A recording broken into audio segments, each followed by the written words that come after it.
قرض خواہ کو معاف کر دینا یا مہلت دینے کا ثواب کیا ہے؟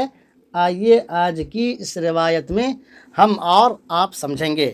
روایت دیکھیں، عن عبداللہ ابن ابی قتادۃ ان ابا قتادۃ طلب غریما له فتوارى عنہ۔ حضرت عبداللہ بن ابو قتادہ سے روایت ہے، انہوں نے فرمایا کہ حضرت ابو قتادہ رضی اللہ تعالی عنہ نے اپنے ایک قرض خواہ کو طلب کیا، فتوارا عنہ، تو وہ ان سے چھپ گیا، ثم وجدہ، پھر ملاقات ہوئی یا ملا، فقال انی معسر، تو اس نے کہا، قرض خواہ نے کہا کہ میں ابھی تنگ دست ہوں، فقال انی معسر،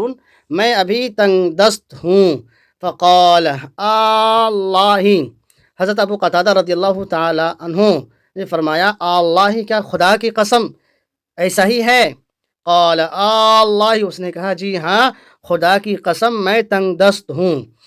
قال، حضرت ابو قتادہ رضی اللہ تعالیٰ عنہ فرماتے ہیں کہ فإنی سمعت رسول اللہ صلی اللہ علیہ وسلم یقول، میں نے نبی کریم صلی اللہ علیہ وسلم کو فرماتے ہوئے سنا ہے، من سرہ ان ینجیہ اللہ من کرب یوم القیامہ، جو شخص اس بات سے خوش ہو کہ اللہ تبارک و تعالیٰ قیامت کے دن کی پریشانی سے اسے نجات دے دے، جو شخص اس بات سے خوش ہو کہ اللہ تبارک و تعالیٰ قیامت کے دن کی سختی سے اسے نجات دے دے، فَلْيُنَفِّسْ عَنْ مُعْسِرٍ، تو اسے چاہیے کہ تنگ دست کو مہلت دے، فَلْيُنَفِّسْ عَنْ مُعْسِرٍ، اسے چاہیے کہ تنگ دست کو مہلت دے، او یضع عنہ، یا اسے معاف کر دے۔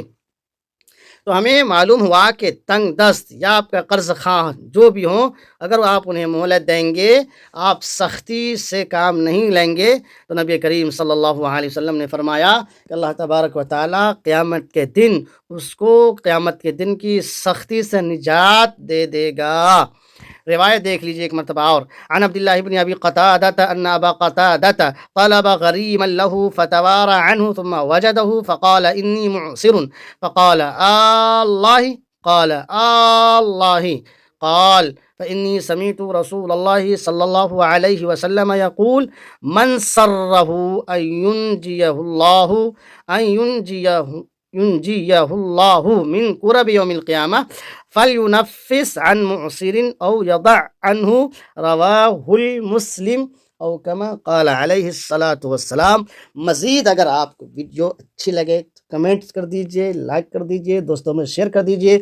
اور اگر آپ کا کسی نے قرض لیا ہے تو آپ انہیں مہلت دیجئے، اللہ تبارک و تعالی آخرت میں قیامت کے دن میں کی سختیوں سے اللہ آپ کو نجات دے گا۔ آپ اگر ہمارے چینل پر ہیں، یوٹیوب پر دیکھ رہے ہیں، تو او اے ندوی کو سبسکرائب کر لیجئے، اور فیس بک پر مجھے فالو کر لیجئے۔ اللہ حافظ، فی امان اللہ۔